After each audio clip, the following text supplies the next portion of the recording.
Assalamualaikum warahmatullahi wabarakatuh. Perkenalkan, nama saya Ririn Perduyanti dari Prodi S1 Farmasi semester 2A Universitas Kadar Bangsa Palembang. Di sini saya akan menjelaskan dan mempresentasikan tentang stabilitas obat. Stabilitas obat dalam rangka menjamin kualitas sediaan farmasi setelah diproduksi hingga sediaan tersebut sampai di tangan konsumennya. Kualitas dari suatu sediaan farmasi dapat diartikan sebagai 1. Mengandung masing-masing bahan aktif seperti yang tertera pada etiket sediaan dalam batas spesifikasi yang sudah ditetapkan secara resmi, seperti farmakope. 2. Mengandung jumlah bahan aktif yang sama antara suatu satuan dosis dengan satuan dosis berikutnya. 3. Bebas dari zat asing, terjaga potensinya, ketersediaan, terapeutik, dan penampilannya sampai saat digunakannya untuk pasien. 4. Pada saat digunakan untuk melepaskan bahan aktif untuk mencapai ketersediaan secara hayati. Jenis stabilitas menurut Farmakope Indonesia 4. 1. Stabilitas kimia. 2. Stabilitas fisika. 3. Stabilitas mikrobiologi. 4. Stabilitas terapi. 5. Stabilitas toksikologi. Stabilitas kimia. Setiap zat aktif mempertahankan keutuhan kimiawi dan potensi yang tertera pada etiket dalam batas yang dinyatakan dalam spesifikasi.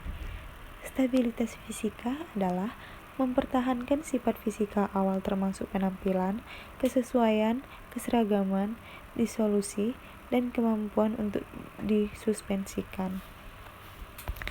Stabilitas mikrobiologi, sterilitas atau resistensi terhadap pertumbuhan mikroba pertahanan sesuai dengan persyaratan yang dinyatakan. Zat antimikroba yang ada mempertahankan efektivitas dalam batas yang ditetapkan. Stabilitas terapi adalah efek terapi tidak berubah selama usia guna atau shelf life sediaan. Stabilitas toksikologi adalah tidak terjadi peningkatan bermakna dalam toksisitas selama usia guna, misal pembentukan senyawa epitetresiklin dan anhidroksiklin dalam suspensi tresiklin. Stabilitas farmaseutik bermakna luas. Interpretif paling umum adalah stabilitas kimia suatu senyawa obat di dalam suatu sediaan. Kinerja suatu obat bila diberikan sebagai tablet, kapsul, sirup, atau injeksi tidak hanya ditentukan oleh isi atau konten dari sediaan tersebut, yaitu bahan aktifnya, tetapi juga oleh sifat farmaseutiknya atau disolusi, disintegrasi, kekerasan, dan lain-lain. Oleh karena itu, semua aspek tersebut harus menjadi bagian program uji stabilitas. Bagian terlibat dalam monitoring stabilitas dalam suatu industri yaitu 1. Stabilitas preklinik atau kompatibilitas, stabilitas dalam makanan dan bentuk lain untuk toksikologi. 2. Stabilitas eksperimental atau stabilitas dari batch pertama yang dikembangkan. Stabilitas post eksperimental adalah uji klinis dari batch pertama skala pilot yang menjadi dasar dalam mengajukan NDA untuk menetapkan masa daluarsa sementara.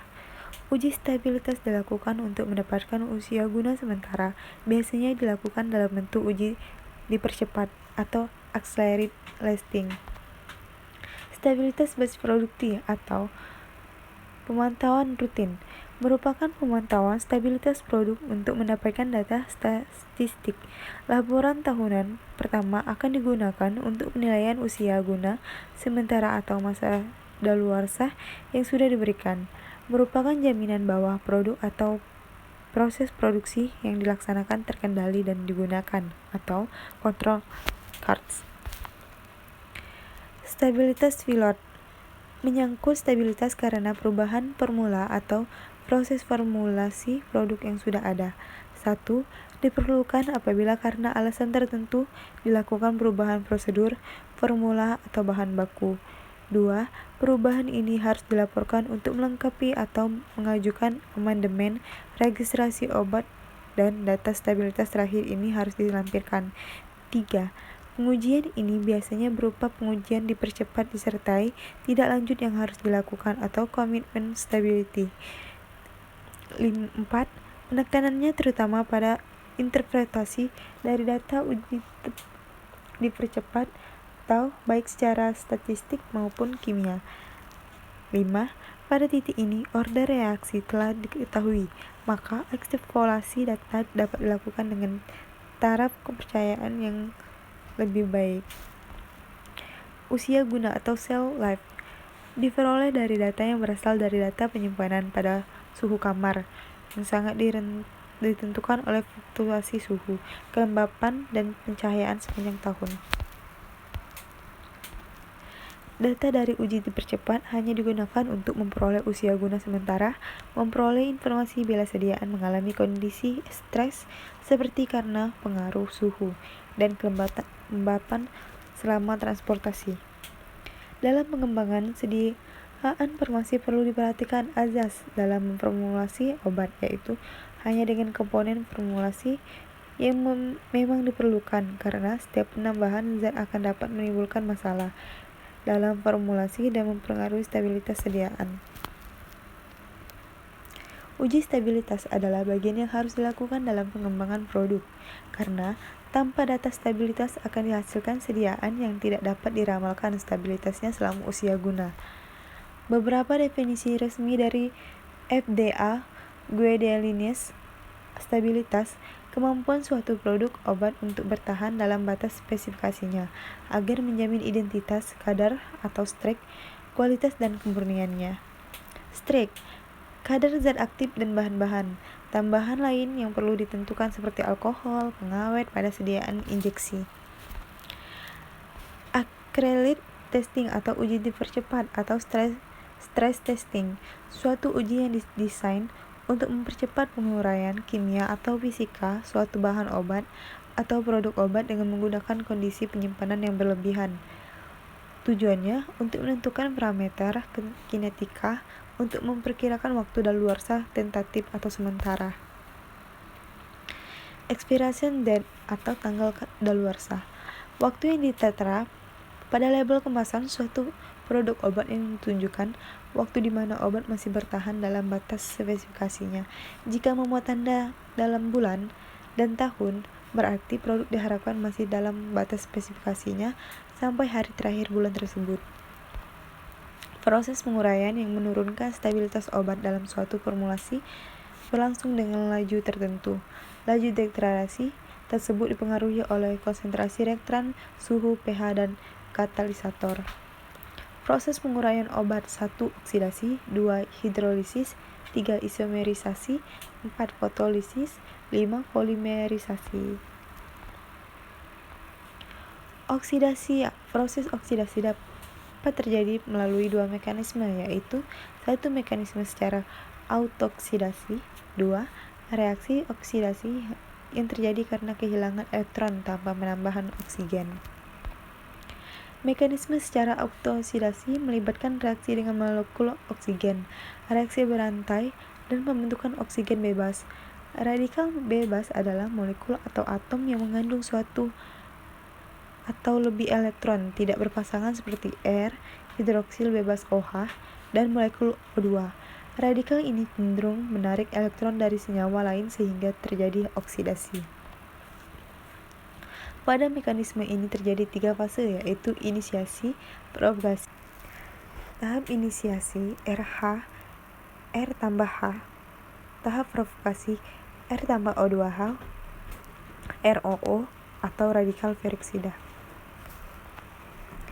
Hasil utama reaksi autooksidasi adalah senyawa hiperperoksida yang putus membentuk aldehid, keton, dan asam. Hasil-hasil uraian ini menyebabkan tingginya lemak dan minyak. Laju reaksi oksidasi dipengaruhi oleh beberapa faktor. 1. Tingkat kejenuhan ikatan, 2. Temperatur, 3. Logam-logam berat, 4. Wujud zat interaksi, 5. Oksigen. Reaksi oksidasi yang terjadi karena kehilangan elektron tanpa penambahan oksigen. Pada mekanisme ini, dengan adanya setengah sel oksidasi menyebabkan terjadinya setengah sel reduksi. Menurut hukum net. Ketahui potensial oksidasi setengah sel. Bisa kalian lihat di PPT ini. Reaksi akan berlangsung spontan bila potensial oksidasinya positif. Potensial standar sel dapat dinyatakan sebagai berikut. Dengan meningkatkan potensial standar oksidasi, berarti semakin besar perbedaan antara potensial setengah sel, oksidasi dan reduksi, sehingga terjadi reduksi oksidasi. Hidrolisis, solvolisis. Obat dapat terurai karena bereaksi dengan pelarut. Jika pelarut yang digunakan adalah air, maka disebut hidrolisis.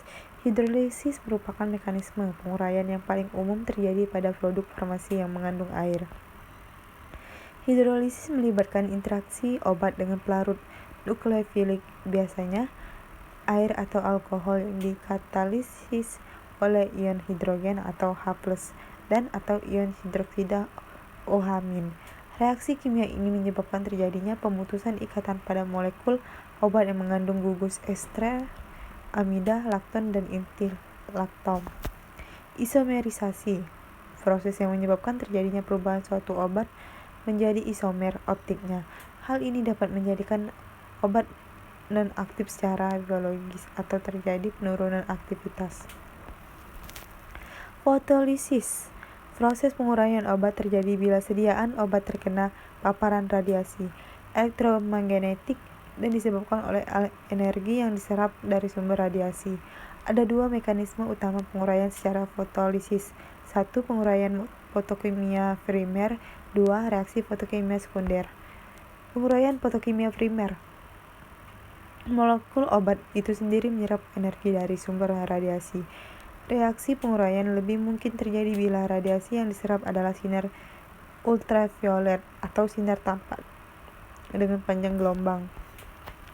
Reaksi fotokimia sekunder adalah yang menyerap energi radiasi adalah molekul lain di dalam sediaan yang kemudian akan mentransfernya ke molekul obat dan diikuti oleh terjadinya berbagai reaksi penguraian. Molekul lain yang menyerap energi radiasi tersebut disebut potentizer dan berperan sebagai katalis.